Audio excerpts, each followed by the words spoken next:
দেশ জুড়ে এবারের নির্বাচনী মাঠে বদলেছে প্রচারণার ভাষা। কোথাও মিছিল, কোথাও প্রযুক্তি, কোথাও বা কৌশল। তারই ধারাবাহিকতায় পঞ্চগড়ে ভোটারদের সামনে হাজির হলো এক ব্যতিক্রমী দৃশ্য। সেখানে ভোটের গল্প লেখা হচ্ছে পথনাটকের ডায়েরিতে। ত্রয়োদশ জাতীয় সংসদ নির্বাচনকে সামনে রেখে পঞ্চগড় 1 আসনে বিএনপি প্রার্থী ব্যারিস্টার নওশাদ জমিরের পক্ষে গ্রামে গ্রামে পথনাটকের মাধ্যমে ভোটারদের কাছে পৌঁছানোর চেষ্টা করছেন নাট্যকর্মীরা। এই নাটকটা মূলত হচ্ছে নওশাদ জমির ভাইয়ের আগ্রহে ওনার সামনে আমরা মঞ্চস্থ করেছিলাম। তখন তিনি এটাকে খুব ভালো করে অ্যাপ্রিসিয়েট ভাবে নিয়ে আমাদেরকে উৎসাহিত করছেন যে এটা একটা খুব নতুন ধারা হতে পারে। গ্রামে গ্রামে থিয়েটার এটা খুব কম হচ্ছে, খুব কম এলাকায় হচ্ছে। তো এটা নতুনভাবে মানুষকে নতুন করে সংস্কৃতির মধ্য দিয়ে মানুষকে ভোটের উদ্দীপনা জাগানো, এটা একটা খুব দারুণ ব্যাপার। এই কৌতূহল আমাদেরকে খুব আনন্দ দিচ্ছে। আমরা খুব মজা করে এই কাজটা করতেছি।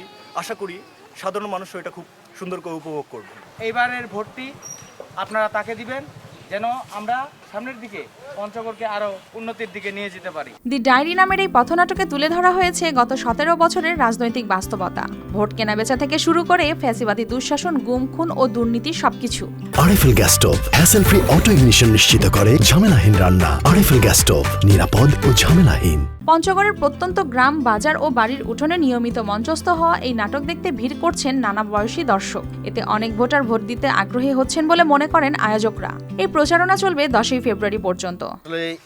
আমরা হঠাৎ করে এখানে গান বাজনার আওয়াজে এখানে আসলাম। আসার পরে আমরা নতুন একটা বিষয় জানতে পারলাম যে একটি ভিন্ন আঙ্গিকে আজকের এই প্রচারণা, ব্যারিস্টার নওশাদ জমির ভাইয়ের প্রচারণা। তো আমরা এখানে এসে অনেক কিছু জানতে পারলাম। বিগত ফ্যাসিস্ট আমলে আমরা অনেক নির্যাতিত হয়েছি, বিশেষ করে আমরা ভোটাধিকার হারিয়েছি, গণতন্ত্র ছিল না এই দেশে। এখন এই প্রচারণার মাধ্যমে আমরা জানতে পারলাম নতুন করে যদি ভোট হয়, নতুন ভোটে আমরা সুষ্ঠু সুন্দরভাবে ভোট দিতে পারবো। এবং যারা তরুণ ভোটাররা, আমরা এই তরুণ ভোটাররা আজকের এই আয়োজন দেখে বিশেষভাবে আকৃষ্ট হয়েছি।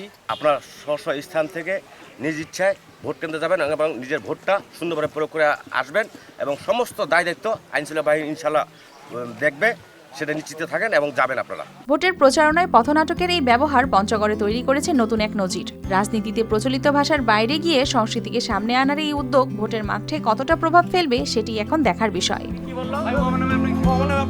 News desk, RTV। আমাদের সমাজে একজন আরেকজনের জানে